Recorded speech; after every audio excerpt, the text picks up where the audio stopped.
As you can see behind me, we got a project lawsuit sitting back there. We're going to go ahead and get started with the handlebars today, remove the fairings, kind of get that situated.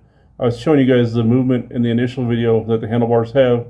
Honda, Harley, and a bunch of the other bikes put rubber bushings in them, but as they get older, they get a lot of play in them. I haven't found like specific bushings that fit inside the triple trees. For the 1100s, I found a set for the 600cc Honda Shadows.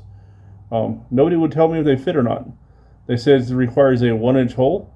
So I went ahead and ordered them. We're going to pull the bars. We're going to take some measurements, and if they'll work, we'll put them in. But I'd rather use bushings instead of the washer method. What some guys do is they'll put a washer under the handlebars, and that helps eliminate some of the flex they have. I'd rather try to use something solid and something cleaner looking too. A lot of things are going to be cosmetic on this bike. So we're going to start by removing the fairings up front, remove the wind deflectors off the grips, and basically start stripping the bars down. We got some 12-inch ape hangers from TC Bros that are 1-inch diameter. They have a 12-inch up and a 6-inch back, so they should be pretty comfortable. And then we went ahead and got a 1.5-inch riser from Throttle Addiction, and that should just kind of keep me where I want to be. Stock is a 3.5-inch up with like a 1-inch back, and I don't know the rise on the Beachcomber bars. I just know the Beachcomber bars are 35 inches, and the new bars are only 31. So let's go ahead and get this fairing off.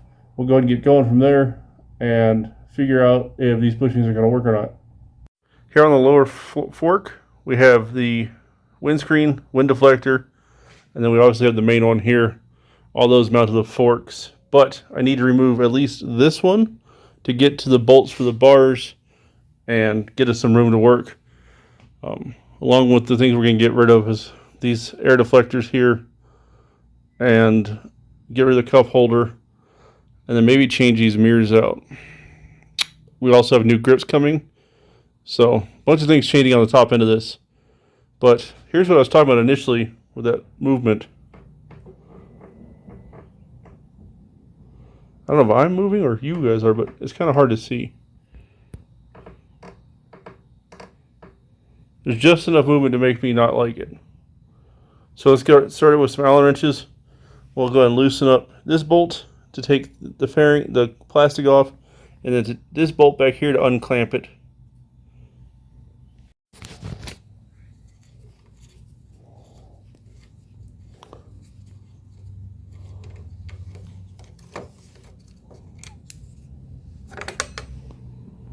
First deflector off. Now we just take the clamp off. Now on this deflector, both Allen bolts happen to be the same size. I also put the old Allen bolt back in where I got it from. So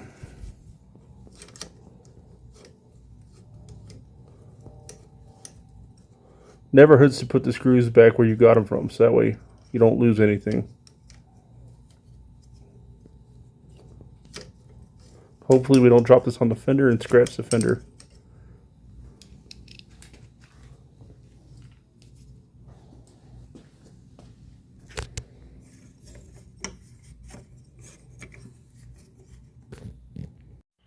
Alright, so now we're going to repeat pulling the same lower fairing off the other side. Exact same process. I don't have to bore you with that. Now we got both lower fairings off. We can undo the 4 bolts that hold this to its brackets. You guys can see, got 1 bolt here and 1 bolt here. Now these are the same size Allens as the last bolts I took out. So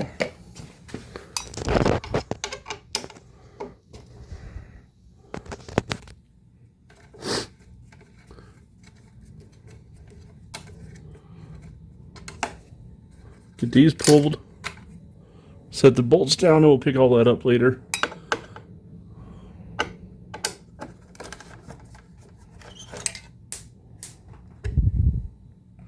Oh, this is kind of interesting. So this would have lifted up and pulled forward if I just loosened it. So we'll just do that on the other side. Here we are on the other side.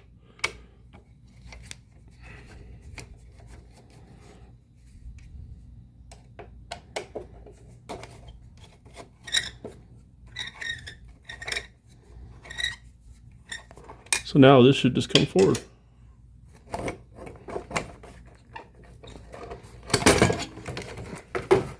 And we have this big old fairing off. The bike looks so much better without it. So much different looking without the front fairing on it. We have to take a couple brackets off and get some new bolts for the turn signals, but that's not that big a deal. What we're going to do is take these brackets loose here and here and here and down here. Then we can scoot this back in almost 4 inches and start working on all the other little things we need to do, like getting all the parts stripped off the bars and remove all that stuff. As I was saying, with the fairing off, we can take the mirrors off, take off the hand guards, take the cup holder out of there, start working all the controls loose. That way we can get the bars off and start mocking up all the new parts when they all get here.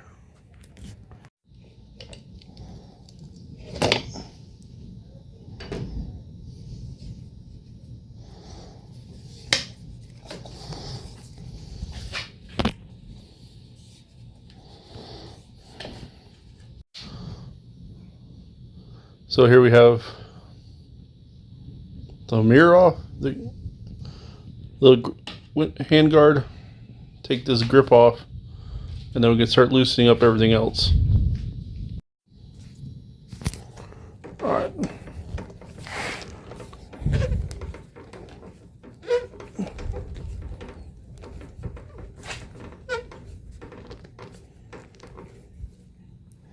Just twist and pull. And this one came off.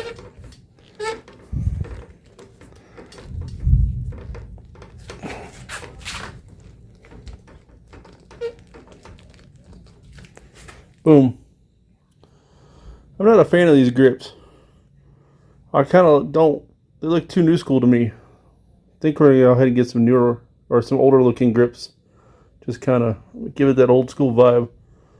It's kind of the whole thing. I think we're going to go ahead and do that. Oh, while I'm showing you guys this setup, we're trying to pull the grip off this side and broke the throttle tube. So we'll have to get a new one. I haven't decided if I want to go with a plastic one or one from TJ Brutal. They do make a metal one. Tis the way things go. You know, you get brittle plastic and you try to pull on them and it just doesn't work out.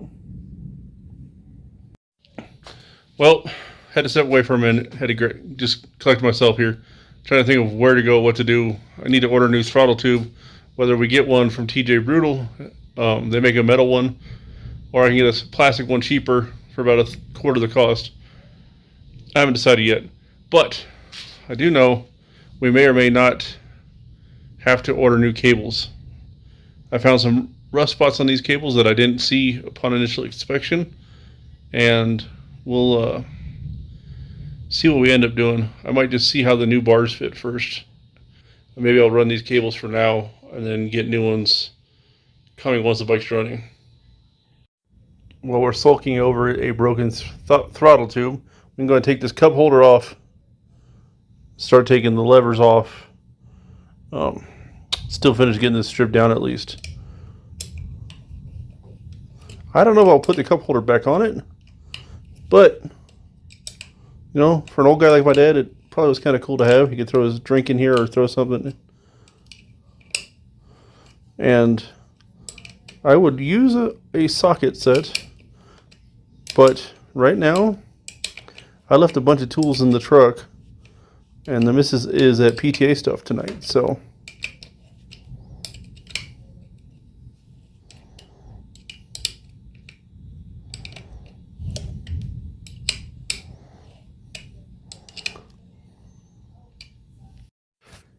cup holders off. Now we'll remove the clutch lever. Just 2 Allen screws.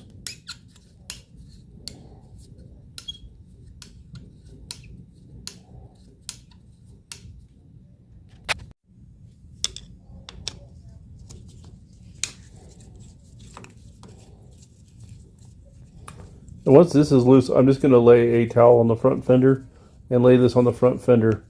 So that way it's not just hanging over and gets kicked on or dropped on the ground.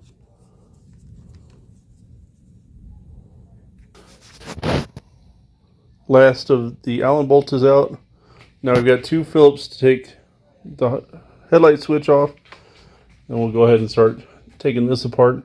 It's going to be 2 Phillips here and then 2 Allens. And that should be clean. Then we can cut a couple zip ties here and here and undo the 4 bolts for the handlebars. And then we just wait on parts. All right, we got the beachcomber bars off. You can see all the controls and all that are forward of the headlight right now, just sitting there. Next step will be to get these lower bolts off, right in there. And then pull the risers out. Then we can start working on seeing if the 600 bushings will fit. So here we have the movement in the riser. You guys can hear it wiggling in there. You guys can even see it if you look down here. So this is what we're going to be fixing.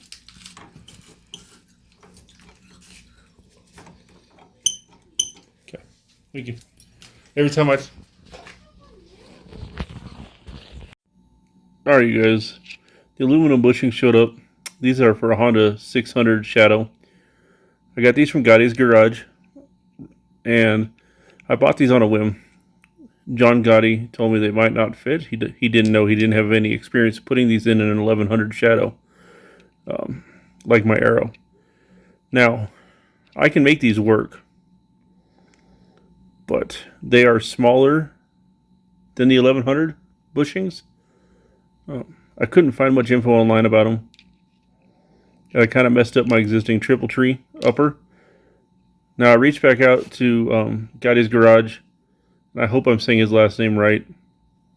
And he told me that he can make bushings for an 1100 if I can send him the measurements.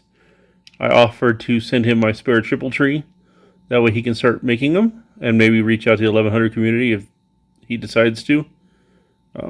I do have another plan, and I haven't thought about this yet, but I can use my damaged triple tree to show you guys real quick.